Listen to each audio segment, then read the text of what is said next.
Mitos e verdades do imposto de renda à pessoa física.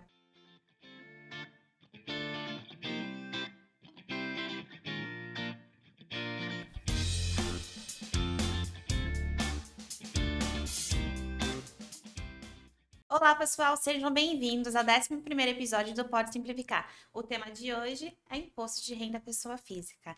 Meu nome é Natália Moretti e comigo hoje está aqui a nossa advogada maravilhosa, Laís. Oi, Ná! Oi, pessoal. Bom dia, boa tarde, boa noite. Muito feliz com esse episódio e com a nossa convidada de hoje. Hoje esse episódio é muito especial para mim, que ela é minha mentora. Eu aprendi muita coisa com ela e eu vou ler para vocês um pouquinho do currículo dessa mulher sensacional que vocês vão conhecer. Bom, ela é formada em Ciências Contábeis pela Universidade de Santa Cecília, é técnica em contabilidade, inclusive foi nesse técnico que a gente se conheceu há muitos anos atrás, não posso falar a idade aqui para vocês agora, tá? Ela tem MBA em Gestão Tributária na USP, ela é contadora na Conte Farias e gerente geral também. Ela é diretora da Secretaria de Comunicação e Previdência Social do SEAC, que é um sindicato, e ela tem experiência de mais ou menos 20 anos. Vocês vão ver pela carinha dela que não parece ter a idade que vocês julgam, mas aí julguem vocês, entendeu? E com a gente hoje, nossa querida Ana Lúcia. Obrigada, prazer aí, obrigada pelo convite, Laís, Natália. Vocês me põem cada uma. Até que enfim, gente, foi difícil trazer Uma essa honra mulher, estar viu? aqui. Obrigada pelo convite. Sou muito feliz aí pelo convite de vocês. Espero ajudar um pouquinho aí. Vai, com certeza. Então, gente, a gente vai falar sobre imposto de renda, que é um imposto federal. Todo ano, no mês de abril, tem início. Esse ano, inclusive, um pouquinho mais tarde, né? Mas o que é o imposto de renda? O imposto de renda é feita uma declaração. Todos aqueles contribuintes que tiveram alguma fonte de renda no Brasil, mesmo que morem no exterior, se tem uma fonte de renda dentro do Brasil, eles têm que declarar. Então, essa declaração é com base nos bens que você tem, nos rendimentos que você tem. E a gente vai estar falando sobre, desmistificando para vocês, né? Porque todo ano tem algumas alterações. A gente trouxe a Ana aqui justamente para ela tirar as dúvidas e para falar dessas alterações também. E você pode tanto pagar quanto restituir. Quando você paga, quando você restitui, quais as alíquotas, quais as incidências. Então, é tudo isso que a gente vai trazer para vocês hoje. Só que eu não vou ficar me estendendo muito aqui, porque fica difícil, eu vou confundir a cabeça de vocês. A gente abriu uma caixinha de perguntas no Instagram e muitas pessoas perguntaram pra gente. Então, a gente trouxe essas perguntas hoje, que são as dúvidas reais de vocês, tá? Então, vai ser com base nisso que a gente vai levar o podcast. E não se esqueçam de curtir, dar like aqui, seguir a gente no canal do YouTube, seguir a gente no Instagram. Vocês estão seguindo a gente no Instagram, mas não estão inscritos no canal do YouTube. Então se inscrevam no canal do YouTube, tá? A gente também tá nas maiores plataformas de áudio, então segue a gente, tá bom? Pessoal, antes de a gente começar a fazer as perguntas, só para contextualizar aqui o imposto de renda, né? O temido imposto de renda, ele está previsto no artigo 153, inciso 3 da Constituição Federal. Como a Ana diz, compete à União instituir impostos sobre rendas e proventos de qualquer natureza. E o que são rendas e proventos de qualquer natureza? Aí o Código Tributário Nacional fala sobre isso no artigo 43, sem me estender muito, né? Porque tem várias instruções normativas que falam sobre acréscimo patrimonial, rendimento, mas basicamente o artigo 43 fala o seguinte: o imposto de competência da União sobre a renda e proventos de qualquer natureza tem como fato gerador a aquisição da disponibilidade econômica ou jurídica. Inciso 1º, da renda, assim entendido, o produto de capital, do trabalho ou da combinação de ambos. Inciso 2º, de proventos de qualquer natureza, assim entendidos os acréscimos patrimoniais não compreendidos no inciso anterior. E aí a incidência do imposto independe da denominação de receita ou do rendimento, da localização, condição jurídica, também pode ser oriundos do exterior, mas basicamente é isso, renda e proventos de qualquer natureza. Então, tem daquele acréscimo patrimonial, basicamente, tem várias outras regras, tem que declarar o imposto de renda. Então vamos às perguntas. Tá preparada, convidada? Muitas Muitas perguntas. Então vamos lá. Vamos lá. A primeira pergunta foi a Ana Lívia, que fez. O que declarar no Imposto de Renda 2023?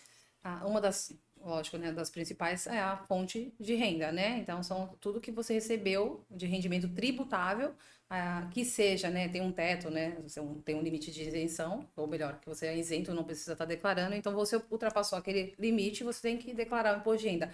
Teve algum tipo de retenção, mesmo que você, de repente, não chegou naquele limite de teto, que é estipulado, mas você teve algum tipo de retenção na fonte durante o ano, né? No caso 2022, porque a gente está falando, vai fazer agora em 2023. Se você teve compra de bens imóveis ou acima de 300 mil do ano, alguma atividade rural, algum bem de aquisição que ultrapassou 142.798,50, é bem específico, ou alguma movimentação da Bolsa de Valores, qualquer compra de ações na Bolsa de Valores e que tenha tido um ganho de capital acima de 40 mil, também tem que declarar imposto de renda. E tem várias outras aí particularidades também. E a Letícia, segunda pergunta. Quem precisa declarar os seus rendimentos? É meio que complementa, né, na verdade, o que a gente acabou de falar. Mas hoje, vamos dizer assim, rendimento tributável. Hoje o teto é até 28.559,70. Acima disso já é obrigado a declarar. Ou se teve retenção na fonte, como eu falei, até 40 mil é isento. Se você recebeu doação, algum tipo de herança, não precisa declarar. Ultrapassou disso, mesmo que você não tenha atingido o teu rendimento tributável, mas ultrapassou alguma herança que você tenha recebido que é isento, mas acima desse valor, você também é obrigado a declarar o imposto de renda. E a gente fazer um adendo, quando a gente fala em retenção, até você que é trabalhador, tem vezes que você não tem um salário tão alto, né? Mas se quando a empresa te deu o informe de rendimentos, você pode ter tido R$ 10, R$ 15. Muito, né? Normalmente acontece em época de férias, que além do salário você tem a gratificação de 1/3. Qualquer valor que tenha entrado de retenção com o imposto de renda, você tem que declarar. E isso é algo que acontece muitas vezes, os funcionários não se atentam. Vão se atentar quando? Bloqueio o CPF. Então, se a sua empresa te entregou seu informe de rendimento, você teve uma retenção, por mínima que ela seja, se houve retenção, tem que declarar imposto de renda, tá, gente? Tá. As pessoas têm muita dificuldade em declarar o imposto de renda. E aí, Ana, como declarar? O que você indica? Então, é bem tranquilo. Hoje tem várias plataformas para poder declarar. Uma delas que é a mais utilizada é o download normal, né, do site da Receita Federal, ou via ECA, que você pode entrar e fazer diretamente online pelo Meu Imposto de Renda, ou até por aplicativo. Hoje você baixa pelo celular, que é mais um modelo mais simplificado, né? Isso a gente está falando do modelo simplificado, porque existe aquele modelo completo, que é a informação básica. Só lançar os informes de rendimento e acabou, e mais nada. Agora, se é um modelo mais completo, por exemplo, de informações, aí você tem que ou realmente baixar o programa e fazer aí a declaração, mas hoje tem bem mais canais para você estar fazendo isso. Gente, só para acrescentar, quem fez essa pergunta foi o Ramon Silva. E o Ramon? Quando a gente fala de imposto de renda, quando o tipo do imposto ele é completo, não simplificado, é muito importante que se você não souber fazer, que você procure um contador. Porque você pode cair na malha fina, pode ter problema. Então aqui a gente puxa a sardinha para o nosso lado, né? A gente vai deixar aqui embaixo o link da Conte Farias. Procura a gente, entre em contato com a gente, que a gente faz imposto de renda, tira todas as suas dúvidas, porque tem vezes que você acha que está fazendo uma coisa e não sabe, né? E tem impostos muito complexos, né? A gente pega cada um que a gente... E quando a gente pega e faz, ok, quando a gente vê com problema, né? A pessoa tem valor a pagar e não sabia, enfim, procura um contador. Vamos para mais uma pergunta. O Rivaldo perguntou, quais são os documentos necessários? São muitos, né, Ana? Mas quais são os principais? Bastante, né? Na verdade, um dos principais, o informe de rendimento da empresa, né? Ou do Prolabore, se você é sócio, né? Onde você tem um rendimento, onde você teve o lucro, a distribuição de lucros. Informes bancários, informe de investimentos, é uma das coisas que mais pega. Para quem vai fazer completa, despesas de saúde, dentista, escolar, faculdade, dependente, quem é dependente que ajuda a deduzir, por exemplo, nome completo, CPF, data de nascimento, comprovante de quem recebeu herança, doações, tem que ser lançado em ambos, né, imposto de renda, tanto quem doou como quem recebeu. Carnê-leão, para quem pagou com carnê-leão, tem N documentos que a gente geralmente até apresenta uma lista para os clientes, porque cada situação, tem gente que é autônomo, tem gente que é assalariado, tem gente que é sócio, então são várias documentações diferentes para cada caso, Mas basicamente a maioria é o quê? O informe de rendimento, informes bancários, comprou, adquiriu algum bem móvel, aí tem que declarar o imposto de renda. Aí é lógico que tem um limite de valor, que você é obrigado ou não, mas a maioria, indiferente do valor, até gosta de declarar, porque isso ajuda a crescer o seu imposto, a engordar, a gente fala, né? O seu imposto de renda, o seu capital para o futuro financiamento, né? Então o pessoal gosta bastante de estar colocando tudo aí que tem no imposto de renda. Perfeito. A Sandy Raunish, espero que seja certo, perguntou: quem está isento do imposto de renda? Quem recebe, como a gente fala que quem está obrigado é acima de 28.559,70, quem está abaixo disso e não teve nenhum tipo de retenção e não recebeu nenhum tipo de herança ou doação acima dos 40 mil, não precisa declarar imposto de renda, não tem obrigatoriedade nenhuma. E nem precisa. Antigamente, há muitos anos atrás, tinha aquela declaração de isento, né? Que foi extinto e que não precisa mais. Então, não tem problema nenhum. Não atingiu, não precisa declarar. Perfeito. Aline Altessor perguntou: uma vez isento, nunca mais precisará declarar imposto de renda? Não, aquilo que a gente falou. Como ela comentou, por exemplo, se é assalariado, de repente dentro de um ano você não teve, não atingiu, mas aí no ano subsequente, até por um aumento, ou por um prêmio, uma gratificação, uma férias, você teve um tipo de retenção, ou você fez uma operação na Bolsa de Valores em algum momento que tem a obrigatoriedade de atingir, ou atingiu um limite da poupança, por exemplo, que você atingiu o limite que você tem que declarar, aí você tem que declarar no automático. E a Receita pega tudo automaticamente. Você não declarou, passou a época do imposto de renda e sai bloqueando todos os CPFs agora. Agora tá meio que automático, quase. Não é à toa que a declaração de imposto de renda é anual, né? Sim. Que a situação pode mudar. Aí eu vou até retificar uma coisa que a Natália falou de início. Ela falou que era abril o início mas não, geralmente é 1º de março, né? E esse ano que eles mudaram a data para 15 de março. Mas é sempre em março que inicia o imposto de renda. Agora a gente vai da Lorena. Qual é a diferença entre declaração completa e simplificada? Boa pergunta. A completa é aquela que você tem mais despesas, por exemplo, para abater. Quanto mais despesas eu tiver ou informações de imóveis ou bens, você pode lançar tanto em um quanto no outro. Mas vamos dizer assim, para dedução, por exemplo, se eu quero de repente restituir mais, né, ou não pagar tanto, né, de imposto de renda, quanto mais despesa eu tiver, melhor. Então, eu tenho que optar pelo completo, porque aí vai me ajudar a bater tudo que eu vou lançar como educação, saúde, aí vai me ajudando a bater, porque eles têm um limite de abatimento ali no imposto completo. Aí só saúde que não tem limite nenhum, quanto mais você lançar, para você é ótimo. Aí dependente também. Já no simplificado você não precisa lançar nada disso, que não vai fazer diferença, porque é 20% do imposto, indiferente do que você lançar ou não. Então a diferença é que você pode deduzir todas as despesas que você tem, o outro não. Basicamente é isso. Resumindo, né? Laércio Diego: como saber se tenho direito à restituição do imposto de renda? Se você entendi a pergunta, acredito eu que seja alguém que tenha um informe e que tenha retido algum imposto de renda. Vamos pensar no cenário dessa forma. Aí só lançando realmente no imposto de renda, por quê? Se ele reteve dentro da média de salário dele. Aí vamos lá, vamos supor que eu tive R$100 de desconto. Se eu lançar o que foi tributável para ele lançar os R$100, talvez ele não restitua nada. Por quê? Vai ficar elas por elas, porque a conta já foi feita lá na fonte, né? Na tributação dele. Mas aí, de repente, eu lancei um plano de saúde. Automaticamente ele vai restituir tudo. Como é que a gente sabe? Só quando faz o imposto de renda. Porque aí a gente consegue, vai variar. De repente ele tem até um dependente, eu não preciso lançar nenhum tipo de despesa, só o dependente dele já vai ajudar ele a restituir o valor. Então tudo vai depender da forma que a gente for fazer, a documentação que ele enviar, tudo que for, para poder elaborar o imposto de renda. É muito caso a caso, né? Muito caso a caso. Tanto que muitas vezes a gente for simplificado e falamos do completo. Muitas vezes a gente analisa, às vezes você vai ter até muita despesa, mas mesmo assim ainda não compensa você fazer pelo completo e sim pelo simplificado. Por quê? Por conta dos juros que são totalmente diferentes, das alíquotas, né, de imposto de renda que são de juros, não. A alíquota de imposto de renda são diferentes. Aí às vezes você tem uma baita despesa, mas ainda não chega, não compensa, e que ainda compensa você fazer pelo simplificado. E acontece bastante até. Sim.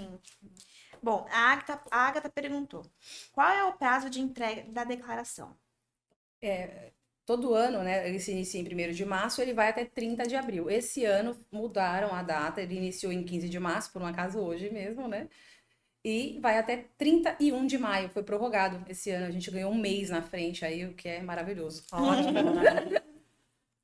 Só que brasileiro sempre vai, né? Nossa, Quando chegar não, dia não, 29 de maio. As 2 últimas semanas é loucura total. Loucura. Tem vida. Contador não tem vida. A gente para a contabilidade inteira só para imposto de renda.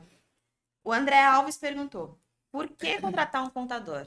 Aí já vem seu peixe. Vamos vender o peixe. Na verdade, eu acho, principalmente para esse tipo de serviço, é a melhor opção.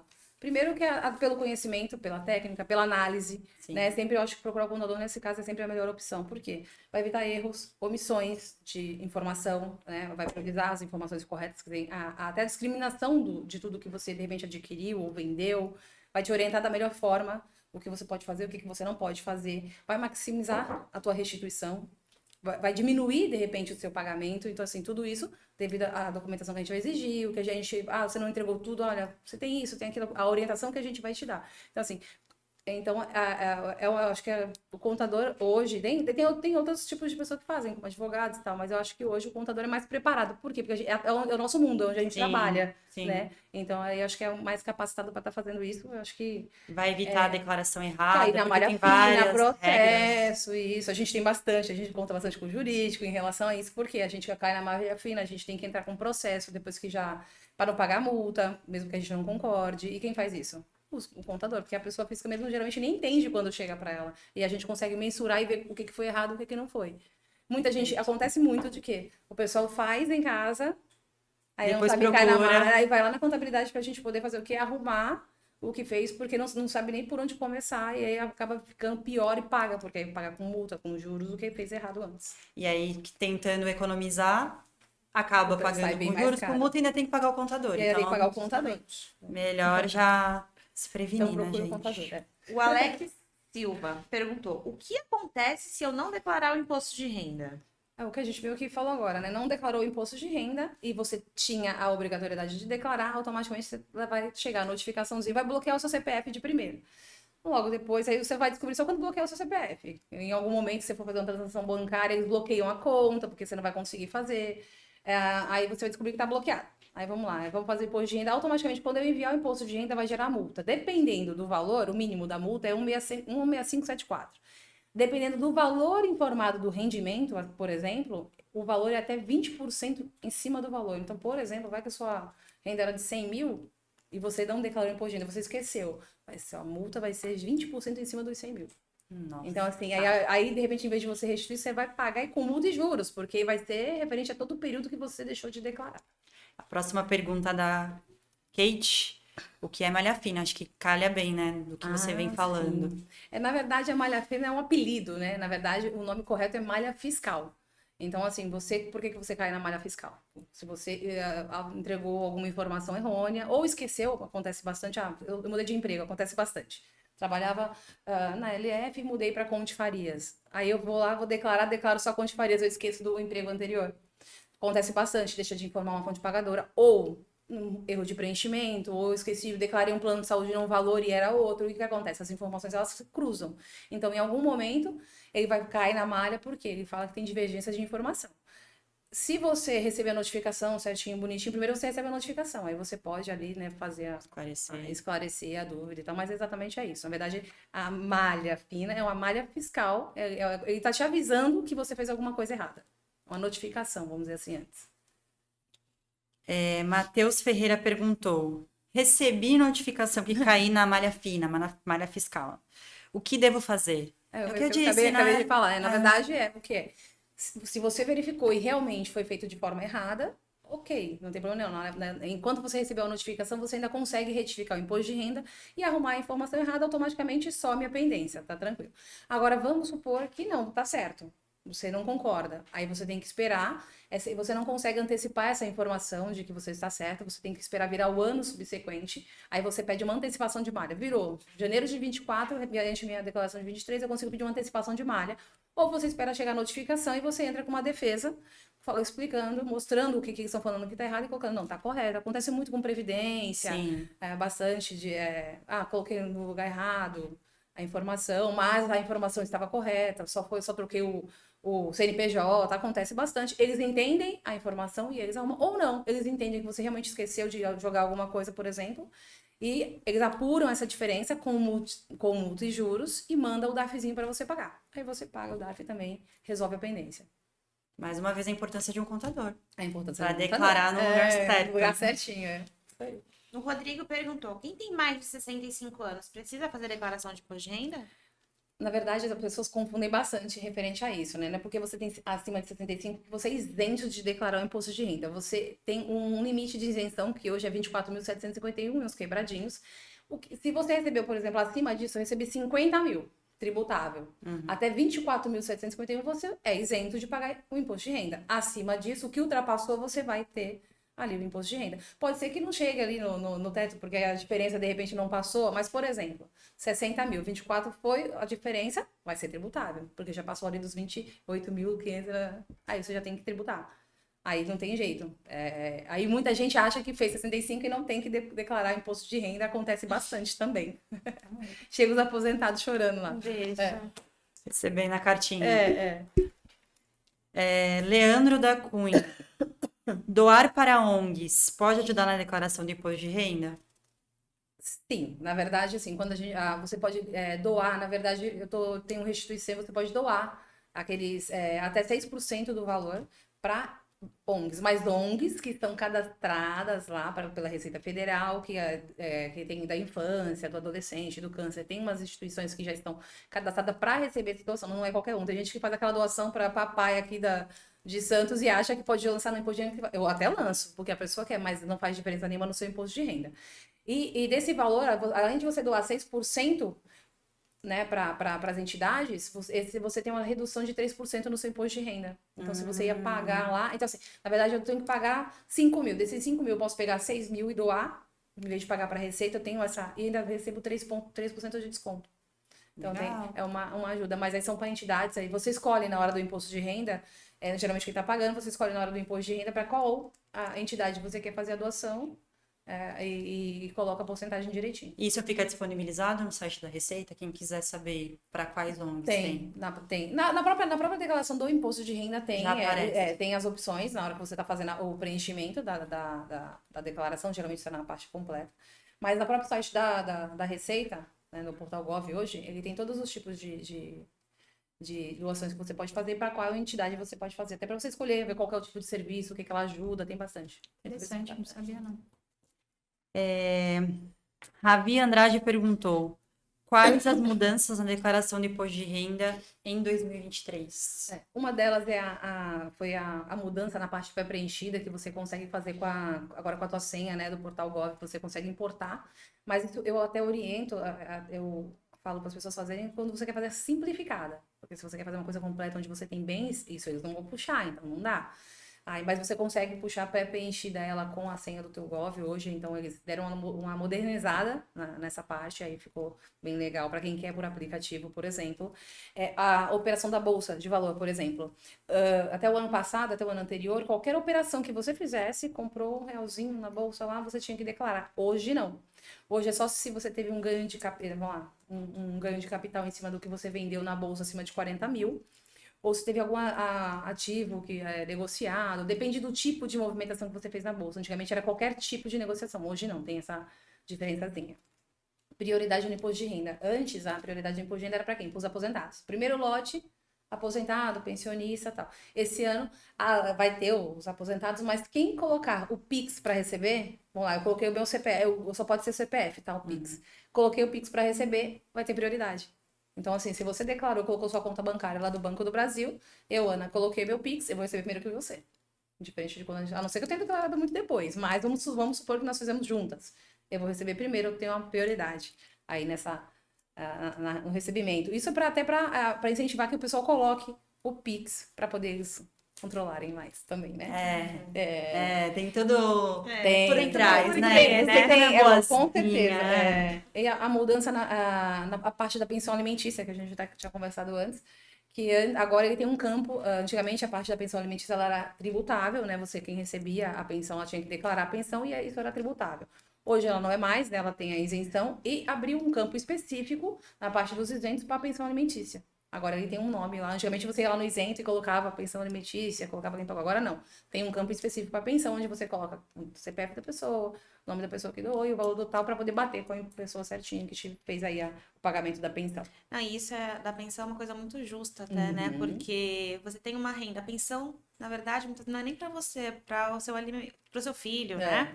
E você acaba pagando imposto sobre aquilo que é para manter, né? A criança. Nada mais justo, Nada né? mais verdade, justo, né? verdade. O Supremo Tribunal Federal, para quem não sabe, no julgamento da ADI, que é a ação direta de inconstitucionalidade, declarou inconstitucional a tributação sobre o rendimento da pensão alimentícia, considerando que não é um acréscimo patrimonial, é exatamente o que a Ana falou, é um valor para você subsistir. Sim. Então, isso feria a dignidade da pessoa humana, entre outros princípios, Até e por porque conta disso declarou. Gastos, né? Para da criança, justamente. né? E se eu não me engano, pode pedir até uma restituição retroativa, não é? Sim, Não é lá. dos últimos 5 anos. 5 Então, ó, anos. tá Procure vendo? advogado e contador. Aqui, ó, junto da pensão alimentícia. É isso aí. Ó, essa aqui é uma pergunta que a Roberta Leal fez, é uma pergunta bem pertinente. Quando a gente está fazendo imposto de renda, várias pessoas levam tanta coisa para deduzir. Se a gente pudesse deduzir Verdade. tudo que as pessoas levam, ninguém paga imposto de renda. É Ninguém paga. Tem uns negócios desse tamanho que chega pra gente. Ele quer saber, Segundo livro caixa. mensalidade de academia abaixo do imposto de renda? Olha, bem que eu queria, viu? Que...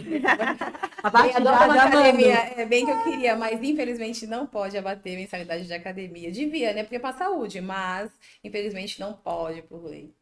É uma das que não pode. Tatiana Martins perguntou: MEI tem que fazer imposto de renda à pessoa jurídica? Na verdade, a MEI, a gente fala declaração de imposto de renda porque ela tem que declarar tudo que ela recebeu ali, ou não, né, durante o ano. Vamos lá, nesse caso a gente está falando de 2002, agora em 2023, né? E a gente chama de declaração anual, né, a MEI. Então, a MEI, ela é obrigada a declarar, a fazer essa declaração anual, que a gente fala que é o imposto de renda jurídico da MEI, tendo ou não movimento. Então, assim, mesmo que eu não tenha sido zerado, tanto a minha prestação de serviço ou de comércio e não tenha tido nenhum tipo de empregado, eu tenho que informar zerada, porque senão gera multa para você também aí. Logo após o período, já entra a multinha para você. Diferente da pessoa física que bloqueia o CPF, no caso da MEI, ela fica com pendência, você não consegue nem gerar o DAS, ela já te trava meio que já direto agora, mas ela é obrigada sim. Gente, para quem não assistiu, tem um episódio 9? 9. Episódio 9, entenda tudo sobre MEI. Para quem não viu, tem lá muitas informações. Além do que a Ana explicou aqui agora, N outras que a gente tirou aqui de uma microempreendedora. Então, quem quiser assistir lá. Né? Um dos meus episódios preferidos. O Matheus perguntou: eu sou estudante de contábeis e quero começar a fazer imposto de renda. Quais são as dicas para os primeiros passos? Primeiro se especializar, né? Porque assim, eu fiz contábeis, então assim, a gente aprende, mas eu tive uma boa até, na faculdade que eu fiz, eu tive até uma boa noção realmente de verdade, mas eu já trabalhava na área, então acho que para mim era um pouco mais fácil de estar tendo aquele entendimento, mas eu descobri N coisas ali que eu podia estar colocando ou não. Mas isso estudando. Então, na verdade, teve cursos, você tem um aprendizado que você, né, vai lendo. Eu acho que você pegar e fazer o seu imposto de renda, uma coisa simples, ou do seu familiar, porque qualquer um pode fazer o seu imposto de renda se eu baixar o aplicativo, por exemplo.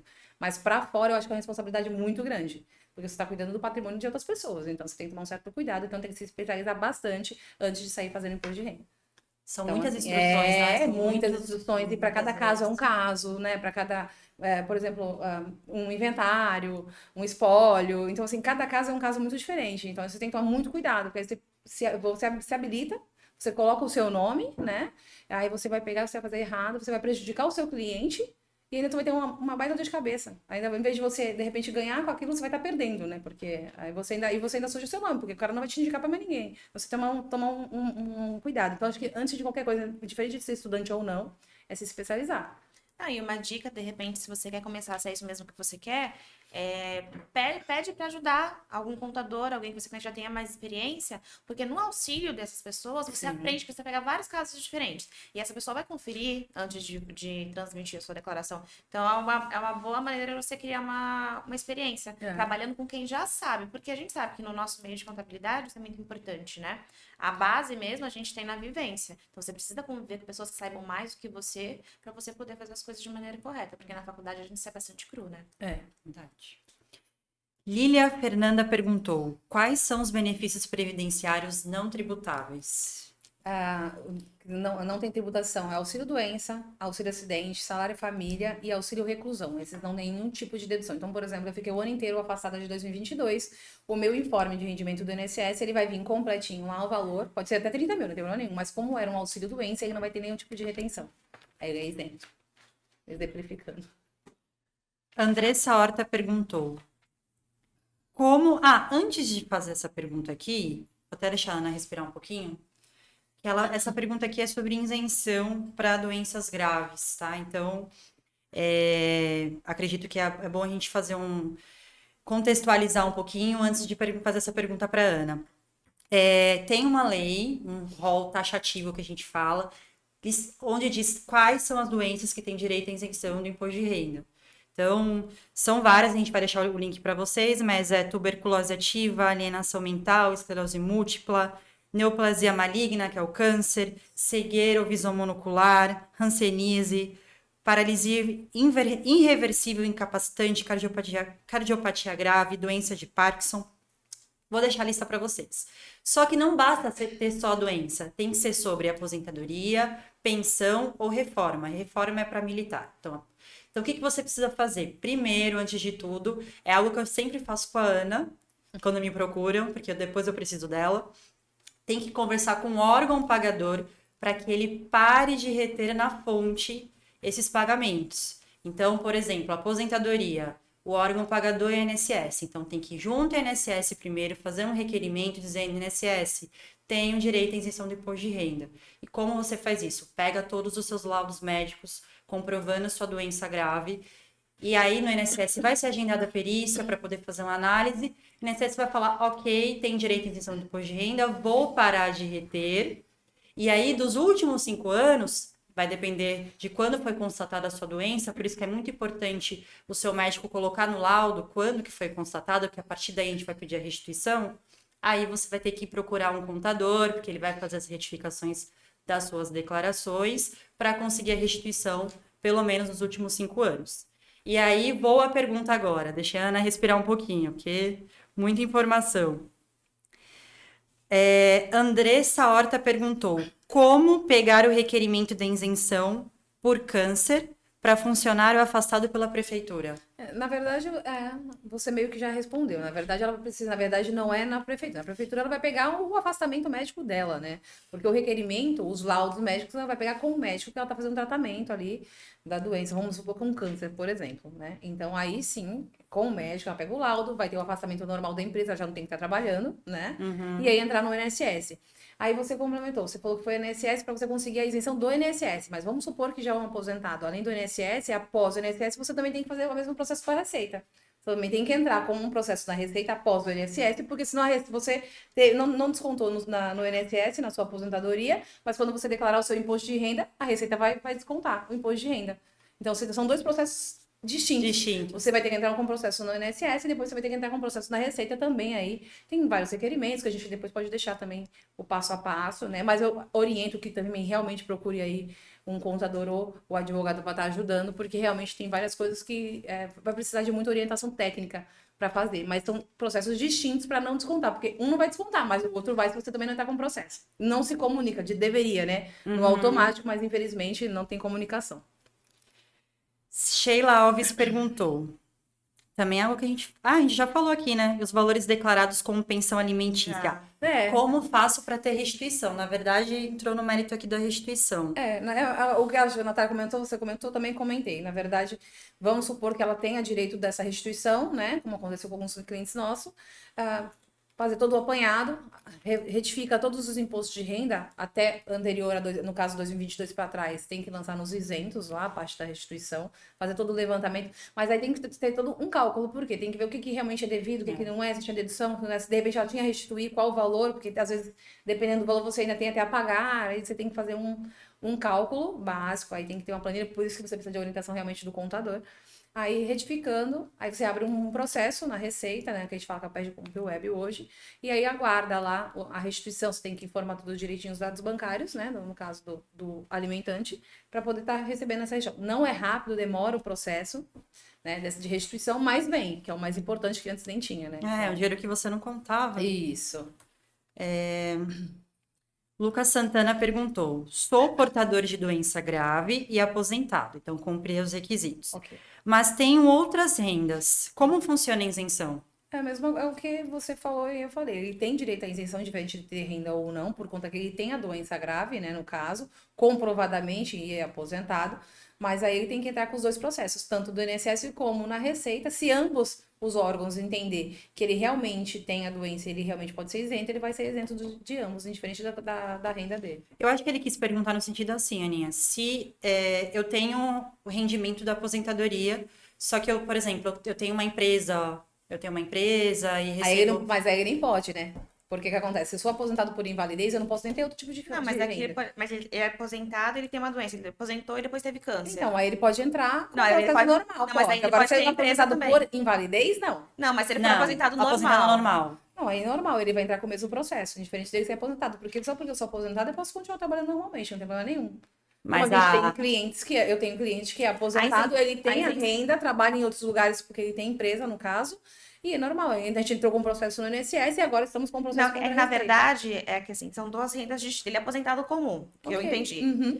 Aí ele tem uma doença. Essa doença vai isentar tanto uma renda quanto se ele tiver uma empresa também. Porque É a doença normal. abrange. O É isso. processo não vai inteiro. isentar só a aposentadoria, Não. aposentado Isso, tudo. não, abrange Não, tudo. é tudo. porque no INSS ele vai só sobre a aposentadoria. Mas Porque a renda que ele ele pega tem. no total. Mas aí na Receita é sobre o rendimento que ele tem, porque é sobre a doença dele, não só sobre um. Né? Porque aí são Perfeito. processos diferentes. O da aposentadoria é no INSS, mas aí na Receita é sobre todo o total de rendimento Porque dele. a doença é dele, Porque ele tem a independente de- isenção. Perfeito. Agora, o que pode acontecer lá, eu tô pedindo, por exemplo, eu tô lá pedindo a isenção porque eu tenho uma doença, a cegueira. Mas aí eu tô trabalhando, tenho outra fonte de renda, eu sou, sei lá, eletricista, eu quero falar, calma aí, não tá alguma coisa errada. Tu não vai ganhar? Vai ter alguma coisa aí que É não tá capaz de batendo a perder até no informação. benefício. Pelo contrário, é capaz de você perder o benefício. Se você tomar muito cuidado e ter uma orientação realmente bem firme para você não fazer nada errado. Hoje em dia, a gente tem muitos papais e mamães de pet. É comum. E as despesas com esse pet, eu posso abater? Infelizmente, não. Eu queria muito, porque eu tenho muita despesa com o meu pet, mas não pode. Olha, eu vou te falar que isso foi uma dúvida muito grande no ano passado, que chegou de gente, né, Natália, perguntando se podia bater todas as despesas com pet.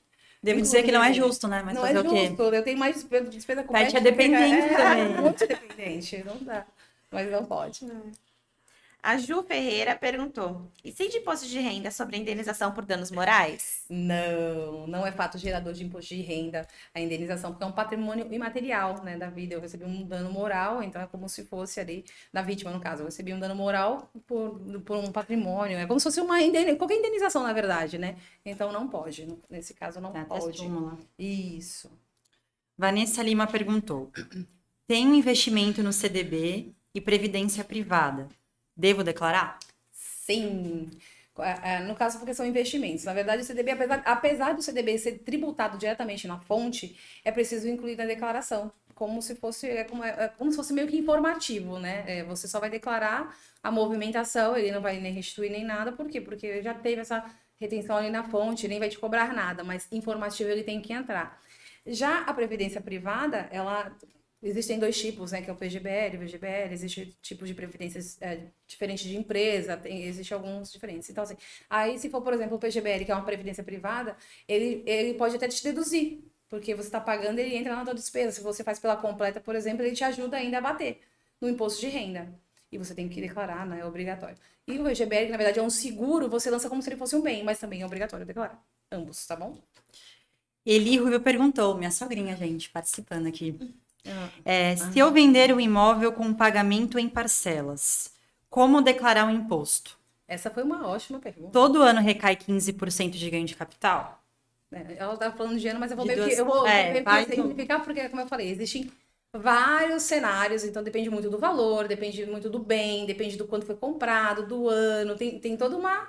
Se é residencial, se é comercial, então tem toda uma técnica. Vamos supor, né, que foi um bem normal, residencial, que eu vendi, e eu vendi ele por 450 mil, por exemplo. Aí, e eu comprei ele por 300 mil, então eu tenho uma diferença de 150 mil, certo? Então vamos lá.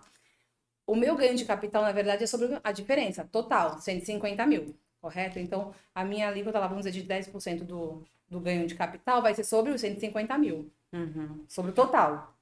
Mas eu só vou pagar, e o correto, vamos supor, que eu teria que pagar aí, vamos dizer, 150 mil aí, os 10% em cima, por exemplo, eu teria que pagar aí no imposto de renda sempre no mês subsequente. Mas no caso, vamos supor que eu dividi em 10 parcelas, eu vou dividir a diferença, certo? Dos 45 para os 30, que é os 10%, 15 mil, teria que recolher de DARF aí. Aí se eu fiz em 10 parcelas, vai ser 15, 15, 15, 15, 15, sempre conforme eu for recebendo essa parcela. E não de uma única vez. E muita gente não sabe disso e faz aí Verdade. de forma errônea. Pode ser realmente Informação super parcelado. importante, né? De repente você nem tem esse dinheiro, porque tem vezes que você tem esse ganho, mas esse dinheiro já é destinado para uma outra coisa, você acaba ficando meio perdido. Sim. E muitas pessoas nem sabem que tem que pagar esse imposto.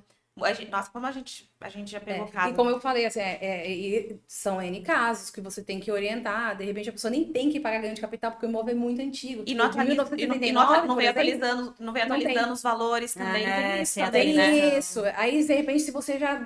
É meu único imóvel e eu comprei dentro de 180 dias lá e comprei outro, não tenho que pagar também. Ou, de repente, não. Eu tenho já um imóvel financiado e comprei um agora. E se eu estou utilizando o dinheiro que eu comprei para poder pagar, por exemplo, ou quitar essa dívida, ou parte dela, também não tenho que pagar. Muita gente também não sabe disso. E vamos supor, desses parcelados que eu estou pagando, eu recebi, vou pagar o ganho de capital sobre isso que eu recebi aí, dessa minha diferença aí, né, por exemplo. Se eu cobrei juros, por exemplo, não, eu vou te parcelar, mas a cada mês eu te acrescento juros. Aí o imposto de renda, o valor do ganho de capital em cima também é acrescido dos juros ali. Então, se foi 15, aí na outra parcela foi 16, aí vai ser sobre os 16, mais ou menos, tá? Mas aí, como eu falei, tem vários tipos de situações. Por exemplo, de repente no ganho de capital tem redução, dependendo se você teve reforma, corretor que vendeu. Muita gente não sabe disso. Na hora de preencher o ganho de capital, né, que você baixa o programinha para fazer preenchimento, você tem que colocar todos os dados corretos de tudo. Aí, às vezes, você acha que você vai pagar, você nem vai. Então, você tem que... Por isso que o correto é ter um contador para te orientar de forma bem direita. Certo? Que aula, hein, gente? Que isso. Vamos aqui. Eu falo rápido, só Guilherme Ruivo. Olá! O Gui. Ele adora apostar, viu, Ana? Postar esses sites de apostas aí que estão em alta, né? Jogos. E aí ele fez uma pergunta em relação a isso, porque existe uma preocupação ali, né? Porque Sim. se ganha, tem... E que muita gente não sabe, é verdade? É uma ótima pergunta. Sobre imposto de renda em apostas esportivas. Se caso obrigatório, como faço para declarar? E se existe algum valor limite de ganho nessas casas anualmente para não ser taxado? Sim. Tá com medo, hein, Gui? Tá com medo. Senti essa pergunta bem. E eu vou falar que Será que a renda dele tá boa? Acho que eu vou dar uma olhadinha Tem que dar nessa uma renda olhada. dele. Hein? A maioria das pessoas não sabem, mas sim. Se, por exemplo, geralmente essas casas que pagam, né, elas têm que informar para a Receita e tem uma informação, as que são corretamente cadastradas, vamos dizer dessa forma, tá? Se você, dentro do ano, recebeu 22.847,76, ainda tem centavos, de prêmios, de prêmio não, de apostas, aí eu apostei e ganhei naquela, né? Você tem que obrigatoriamente informar. Se você ganhou, por exemplo, um prêmio de uma única vez, você foi um baita sortudo e ganhou 40.001 centavo, você também tem obrigatoriedade de informar. Onde você declara isso no imposto? Em outros, você não vai, não é que você vai pagar, você vai lá em rendimento exclusivo na fonte, no 12 lá que é o outros, e você vai colocar de onde foi que você teve aquilo lá, você pode colocar que é de aposta sem problema nenhum, e você vai informar. Mas o correto é você realmente informar, porque a Receita pode ir atrás de você e pedir tudo lá de 5 anos para trás aí. De tudo que você teve, mas tem que informar sim, muita gente não sabe disso. Verdade, muita gente não sabe mesmo. Atenção à dica. Fica esperto na conta dele. Olha. A Ana Paula perguntou, Ana, quem declara MEI, pessoa jurídica, né? Declaração de pessoa jurídica, também precisa declarar a pessoa física? Não necessariamente. Na verdade, o importante da MEI é ela fazer a declaração de ajuste anual dela, da MEI. Mas vamos supor, eu pela minha MEI, eu tive lá, paguei faturei, paguei minhas despesas, declarei, mas eu tive um ganho, tive um lucro acima disso. E se de repente um ganho não, um rendimento acima. Eu tenho a MEI, mas eu trabalho à parte, por exemplo. Eu tive lá, atingiu 28.559,70, eu tenho que declarar. Geralmente, a gente até fala para os nossos clientes fazerem a declaração. Pessoa física, sim, além dos bens, dos bancos, e declarar a MEI, declarar o seu ganho o teu lucro da MEI que você realmente teve, que é isento e você nunca vai pagar. Para quê? Para você ter como comprovar a sua renda porque a maioria das MEIs não tem como comprovar renda, né? Porque você não tem um Prolabore, você não tem ali um RPA, você não tem nada. Como que você comprova se você precisa de um financiamento, de algum tipo de limite de crédito? Por onde? Pelo imposto de renda da pessoa física. Aí, você declarando direitinho sua MEI, todos os dados, tudo que você recebeu direitinho, inclusive você nem paga imposto sobre isso, porque o que você recebeu de lucro é isento, ele te ajuda aí a conseguir. Tanto que a gente faz bastante disso. Então, a maioria das nossas MEIs, a gente faz a declaração de imposto de renda física, a gente cruza as informações para ficar bem balanceado e ajudar aí o pessoal a conseguir crédito, na verdade. É, até porque os MEIs hoje em dia, né? A gente vai só porque é MEI, mas tem MEI faturando bastante, tem MEI desenquadrando bastante, porque tá dando muito certo, né? Esse ano, bastante. Teve Então é muito uma esse coisa que acontece de maneira. Você não tem noção do quanto tá acontecendo, né? Graças a Deus. Graças a Deus, tudo tá melhorando muito. Esse ano teve muito mesmo. Bastante gente veio para desenquadrar em 2023, janeiro de 2023, porque ultrapassou o limite. E vem todo mundo assista o nosso episódio de MEI que a gente fala sobre isso, e vem todo mundo perdido, né? Porque não sabe que desenquadrou e todo desesperado. É verdade. Bom, gente, então esse foi o nosso 11º episódio. Muito obrigada pela participação, Ana. Foi ótimo esse bate-papo. Volte mais vezes, porque ela tem muito assunto para falar. Ela não fala só sobre imposto de renda. Então a gente deixa o convite para você numa próxima oportunidade de estar participando com a gente. Se alguém tiver dúvida, pode colocar aqui nos comentários que nós vamos mandar para Ana responder, por favor. Isso.